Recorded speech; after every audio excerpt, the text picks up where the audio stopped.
नमस्कार मित्रों, मैं प्रोफेसर रजनीश पुनः हाजिर हूँ आप सबके बीच एक नया वीडियो लेके। आज हम जो आए हैं ये 2000 का एनसीएफ बताने वाले हैं। 2005 का एनसीएफ ऑलरेडी बता दिया है। 2009 की कुछ बातें हैं उनको आपको जोड़ते हुए एक प्रश्न सीटेट में आपका बनता है। चलो देखते हैं। अच्छा, कल मैं आपको बता चुका हूँ एनसीएफ की फुल फॉर्म क्या है। मैंने कल आपको बता दिया था नेशनल करिकुलम फ्रेमवर्क। ये हमने आपको बता दी थी। पहला पॉइंट ये है कि एनसीएफ के उद्देश्य क्या थे। बात कर रहा है 2009 के। 5 का मैंने बता दिया था। तो इसमें प्रथम जो उद्देश्य बताया था वो बताया था शिक्षक शिक्षा हेतु पाठचर्या का निर्माण करेगा। ठीक, एक बात आप समझ लो, जो 2005 का था ये प्रॉपर स्टूडेंट के लिए था, और जो 2009 का था ये प्रॉपर टीचर के लिए था। किसके लिए था? टीचर के लिए। वही वो कह रहा है पहले पॉइंट में, शिक्षक शिक्षा हेतु पाठचर्या का निर्माण करेगा कि टीचर पढ़ाएगा कैसे, कब पढ़ाएगा, क्या पढ़ाएगा, ये डिपेंड करेगा टीचर पे। किसकी बात कर रहा है? पाठचर्या का। तो पाठचर्या का निर्माण कौन करेगा? टीचर, ना कि शिक्षार्थी। शिक्षक किसका निर्माण करेगा?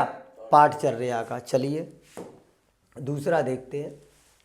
दूसरा पॉइंट, शिक्षक शिक्षा हेतु उचित समय विधि का निर्माण करेगा। यहाँ कह रहा है कि जो शिक्षक होगा वो समय विधि होगी, वो उचित समय विधि का प्रयोग करेगा कि कब बच्चे को क्या पढ़ाना है। ऐसा नहीं है सुबह का पहला पीरियड है आपने कहा चलो खेल लेते हैं, नहीं।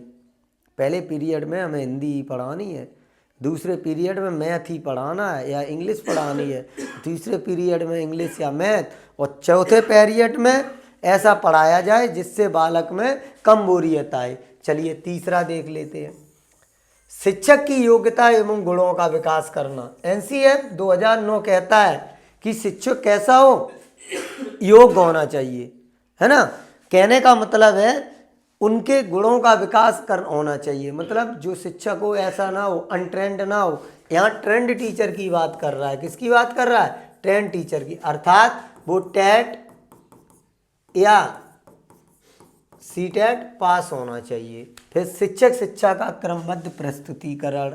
चौथा पॉइंट कह रहा है जो शिक्षक होगा वो जो पढ़ा रहा है उसका क्रमबद्ध प्रस्तुतिकरण करेगा। ऐसा नहीं है कि आज बालक को डिक्टेशन बता दिया कल मीनिंग बता दी, नहीं। पहले उसको धीरे धीरे छोटी से आगे बड़ी चीज़ों तक ले जाएंगे, है ना। 5वां देखते हैं, शिक्षक का विकास राष्ट्र सामाजिकता के रूप में होगा, है ना। यहाँ ये बात कही गई, ये सीटेट में पूछा भी गया है। जो शिक्षक काम करता है वो राष्ट्र के विकास के लिए काम करता है। किसके लिए कार्य करता है?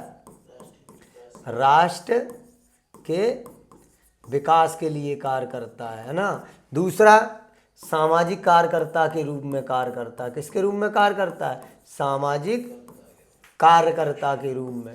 किसके रूप में कार्य करता है? सामाजिक कार्यकर्ता के रूप में कार्य करता है। कौन करता है? शिक्षक करता है। शिक्षक का जो, ये भी आपका टेट में आ चुका है भैया, टेट या सी टेट में पूछा जा चुका है। फिर आप देख लेते, शिक्षक का विकास एक मनोवैज्ञानिक के रूप में।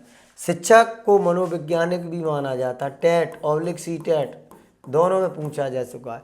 शिक्षक एक विचारक के रूप में, भैया ये देख लो, जो शिक्षक होगा एक विचारक के रूप में भी माना गया। शिक्षक एक विचारक के रूप में, विचारक के रूप में माना गया। ये भी आपका टेट में आ गया है ना, सी टेट में। शिक्षक एक ज्ञान स्रोत के रूप में, ये भी आपका टेट में डायरेक्ट पूछा गया। शिक्षक एक निर्देशनकर्ता के रूप में, सी टेट में आपका ये भी पूछा गया। शिक्षक एक परामर्शदाता के रूप में, सी टेट में आपका पूछा गया।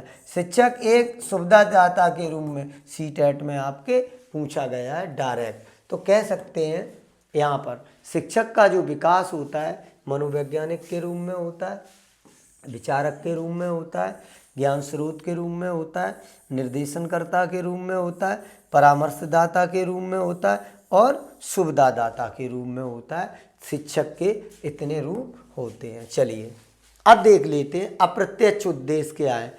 शिक्षक के अगर अप्रत्यक्ष उद्देश्यों की बात की जाए तो छात्रों के सर्वांगीण विकास का उद्देश्य होता है। शिक्षक को चाहिए कि बालक का सर्वांगीण विकास हो सके। क्या हो सके, ये भी आपका सीटेट में आया है। क्या आया है, बालक का सर्वांगीण उद्देश्य। क्या आया है, बालक का सर्वांगीण उद्देश्य। अच्छा, सर्वांगीण क्या होता है, सर्वांगीण उद्देश्य, सर्वांगीण का मतलब होता है सामाजिक, मानसिक, बौद्धिक, संवेगात्मक।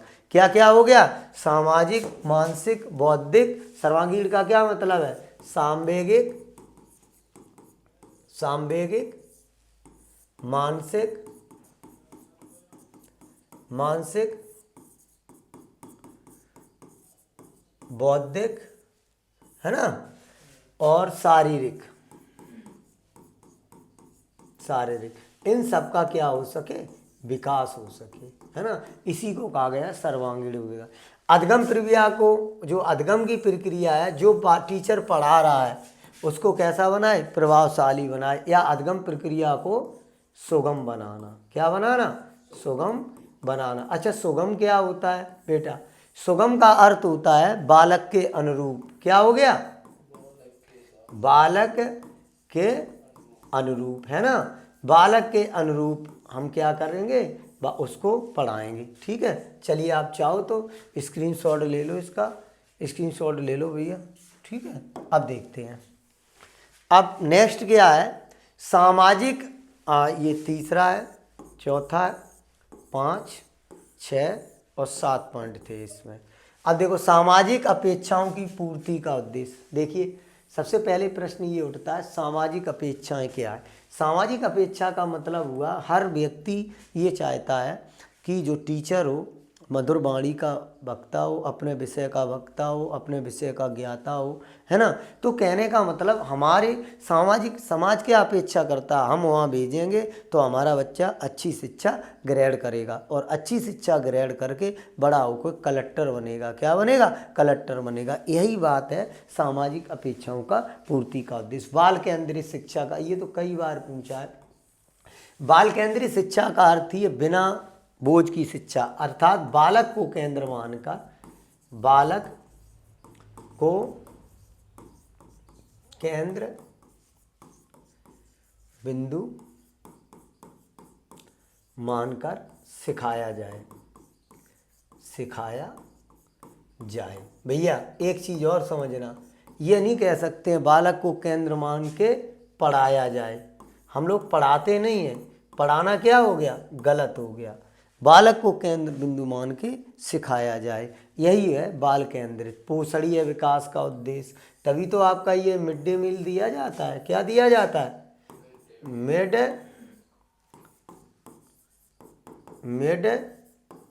Day meal. Mid day meal से क्या होता है, पोषणीय विकास का उद्देश्य। नेक्स्ट बात कहेगी उचित मूल्यांकन। उचित मूल्यांकन का मतलब है बालकों की समय समय पर मूल्यांकन करना। बालकों का बालकों के अनुरूप, बालकों के अनुरूप समय पर मूल्यांकन करना। क्या करना, समय समय पर मूल्यांकन करना। तर्क एवं चिंतन का विकास, बालक को कोई टॉपिक दिया आपने, है ना, बालक को कोई टॉपिक दिया तो उस टॉपिक में जैसे हमने पढ़ाया कोई टॉपिक, चलो इसको देख लेते हैं। तर्क एवं चिंतन, सपोज दैट हमने एक बनाया, वृक्ष बना लिया, मान लो क्या बना लिया, वृक्ष, है ना। अब ये जो वृक्ष का है ये दादाजी मान लिए हमने। क्या मान लिए, दादाजी। इनके शाखाएं चाचा, चाचा होगी, बुआ हो गई, दाऊ हो गए, और जो इनके ये हैं ये हमने क्या मान लिए, पुत्र मान लिए। क्या मान लिए, पुत्र मान लिए, पुत्र मान लिए, पुत्र मान लिए। तो हमने बालकों का क्या समझाने का प्रयास किया। तो बालक जब हम ऐसे पढ़ाएंगे तर्क करेगा बालक। अच्छा दादा को ऐसे क्यों कहा गया। अच्छा देखो एक और इसका अच्छा हो सकता है, जैसे मान लो हम पढ़ा रहे कक्षा 4 में और हमने पढ़ाया टेंस। क्या पढ़ाया, टेंस। तो हम कहते हैं टेंस के 3 प्रकार होते हैं और इनके 4 भाग होते हैं। तो हम क्या करेंगे, बच्चे को तर्क करने के लिए हमने कह दिया टेंस नाम के एक क्या है, दादाजी हैं। टेंस नाम के क्या है, एक दादाजी हैं और इनके जो संतान है इनके 4 संतान हैं। कितनी संतान है, 4। अब 4 संतान है कौन है, सॉरी 3 संतान है इनकी। एक है टेंस नाम के दादाजी, क्या है, टेंस नाम के ये क्या है, दादाजी है ना। इनके 3 संतान हैं। कितनी संतान है, 3। प्रेजेंट और पास्ट और फ्यूचर। अब इन 3 संतान है के सभी के 4-4 संतान हैं। कितनी संतान है, 4-4 संतान है। तो बालक यहाँ पर चिंतन भी करेगा, नहीं करेगा चिंतन। Present indefinite, present continuous, present perfect, present perfect continuous, क्योंकि प्रेजेंट तो ये लगा ही है तो इनके नाम के आगे प्रेजेंट। और इस प्रकार बालक यहाँ चिंतन करेगा और तर्क करेगा। कहने का मतलब है कि जो 2009 की NCF है उसमें टोटल जो बात की गई है वो अध्यापकों के विकास की बात करी गई है। किसकी बात करेगी, जिसमें अध्यापक जो हो सदैव सीखने वाला होना चाहिए, बच्चों को सिखाने वाला होना चाहिए और समय के अनुसार बालकों को पढ़ाए। तो बहुत सारे बिंदु हमने यहाँ दिए हैं भैया, इन बिंदुओं को आसानी से आप जाइए और जाने के बाद देख लीजिएगा। और आपको मैं बता दूं अपना एक टेलीग्राम चैनल है, टेलीग्राम चैनल है 70-555-0-35-09। इस पे आपको पूरा इसका PDF मिल जाएगी। आपको क्या मिल जाएगी, PDF इसमें आपको डली मिल जाएगी और आप उसको आसानी से डाउनलोड करके सीख सकते हैं। जय हिंद, जय भारत।